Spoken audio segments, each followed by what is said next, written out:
Baik, bismillahirrahmanirrahim. Assalamualaikum warahmatullahi wabarakatuh. Perkenalkan, nama saya Givan Mardiana. Saya dari program studi ilmu hukum Fakultas Hukum Universitas Muhammadiyah Sukabumi. Di sini saya membuat video ini untuk mengerjakan tugas UAS atau ujian akhir semester dari Miss Eriska Ginalita SHMH, yaitu pandangan Islam tentang lingkungan hidup. Nah, pertama mungkin kita ke poin tauhid dan hubungan dengan alam. Nah, di sini tauhid sudah mengajarkan bahwasanya semua ciptaan termasuk alam adalah bagian dari sistem yang diciptakan dan diatur oleh Allah Subhanahu wa taala. Maka merawat lingkungan adalah bagian dari ibadah kepadanya. Contoh konkretnya seperti menjaga keindahan dan taman ataupun kebun sebagai bentuk rasa syukur kita kepada Allah Subhanahu wa taala.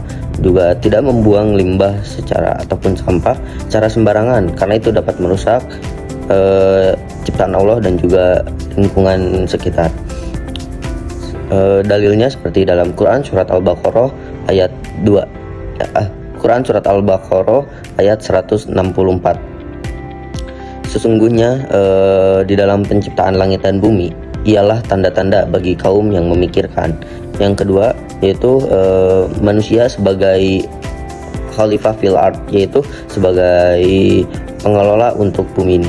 Nah, Islam memandang manusia itu sebagai khalifah ataupun pengelola untuk bumi ini, bukan penguasa yang bebas mengeksploitasi dunia ataupun lingkungan di bumi, tetapi sebagai pengelola yang kita supaya bisa dapat mengelola lingkungan hidup kita sebaik-baiknya sesuai dengan ajaran Islam, ya, dan juga telah dianjurkan oleh Allah Subhanahu wa taala dalam dalilnya, yaitu seperti yang tadi saya bilang Quran surat Al-Baqarah ayat 164. Contoh konkretnya mungkin yaitu petani yang menerapkan pertanian organik ataupun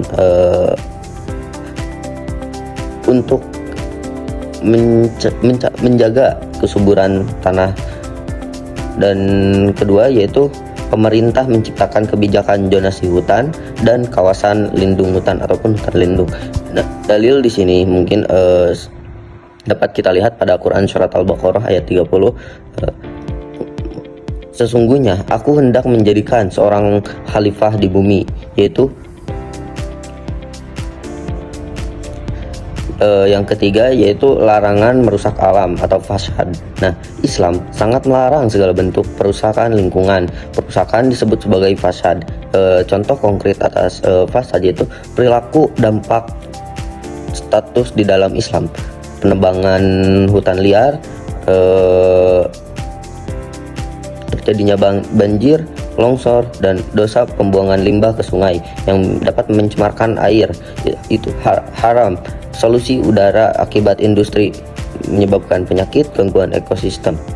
Dalilnya yaitu Quran surat Ar-Rum ayat 41 yang berbunyi, telah tampak kerusakan di darat dan di laut yang disebabkan karena perbuatan tangan manusia.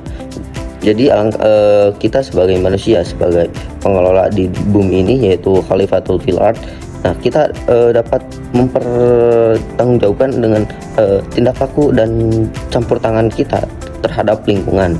Lalu yang keempat yaitu mizan atau keseimbangan alam. Nah, Allah menciptakan segala sesuatu secara seimbang, termasuk yaitu manusia harus menjaga keseimbangan ini. Contohnya nelayan yang menangkap ikan tidak boleh secara berlebihan atau overfishing. Nah, adapun dari segi pembangunan kota dilakukan dengan mempertahankan ruang hijau minimal 30%, menyisakan ruang hijau. Itu juga adalah untuk kesehatan manusia itu sendiri. Dalilnya dapat kita lihat pada Quran surat Ar-Rahman ayat 7-9 yang berbunyi, mohon maaf jika kurang lengkap, dan janganlah kamu merusak keseimbangan itu. Nah, adapun poin kelima yaitu larangan israf atau berlebihan dan boros. Nah, Islam menekankan kepada manusia itu untuk tidak boros dalam segi apapun dan untuk tidak berlebihan dalam segala hal, termasuk penggunaan sumber daya alam, dan lain sebagainya. Nah, contoh konkret mengenai tentang aktivitas konsep praktik ramah lingkungan yang islami, yaitu berwudu, gunakanlah air secukupnya, matikan keran di saat sudah selesai, gosok gigi,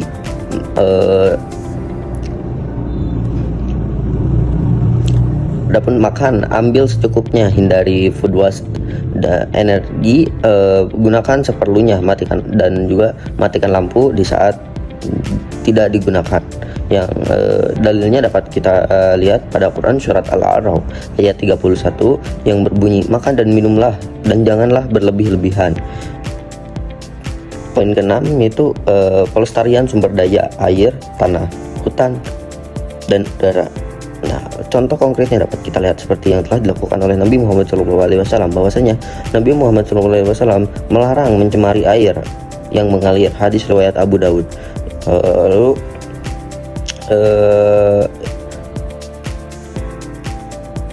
kedua, melarang buang air besar di bawah pohon tempat berteduh. Hadis riwayat Muslim.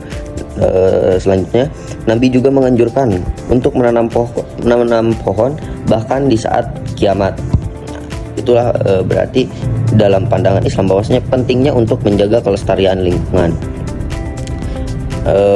Adapun dapat kita lihat pada salah satu hadis Nabi, kalau Rasulullah SAW, jika kiamat terjadi sementara di tangan salah satu kalian ada benih kurma, maka jika ia mampu menanamnya sebelum kiamat itu terjadi, hendakilah ia menanamnya terlebih dahulu. Hadis riwayat Ahmad. Lalu poin ke-7 itu etika kita terhadap hewan. Hewan adalah makhluk Allah yang harus diperlakukan dengan baik dan juga diberikan kasih sayang oleh manusia. Contoh konkretnya, kita tidak membunuh hewan secara sembarangan ataupun pemburuan liar. Adapun banyak kita lihat bahwasanya banyak pemburu yang memburu burung ataupun menembak burung untuk iseng saja.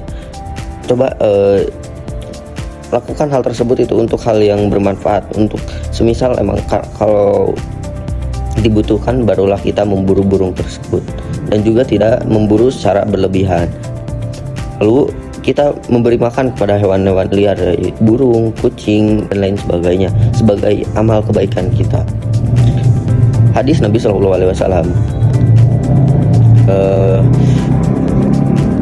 seorang wanita masuk neraka karena mengurung seekor kucing tanpa diberi makan. Hadis riwayat Bukhari. Nah, yang ke-8, konsep hima dan wakaf. Islam mengenal wilayah lindung dan wakaf lingkungan. Contoh konkretnya yaitu konsep implementasi modern. Hima atau kawasan lindungan, kawasan konservasi, taman nasional.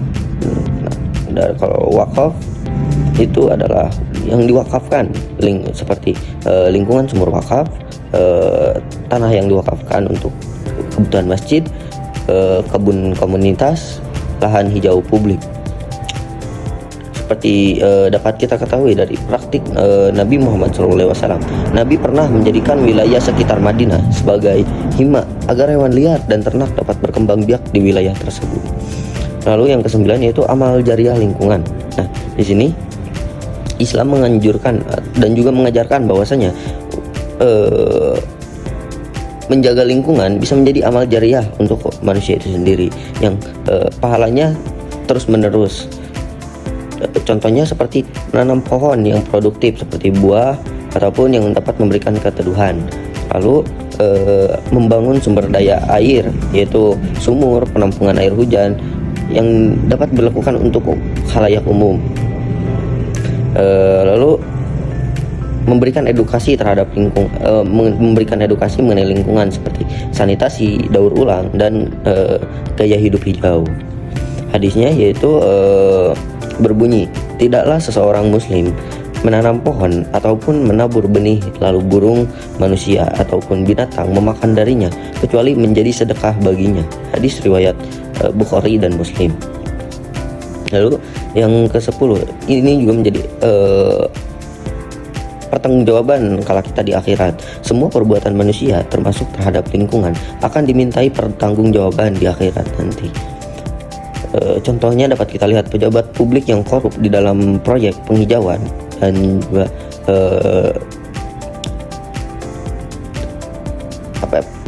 penyelewengan atas kebijakan dan juga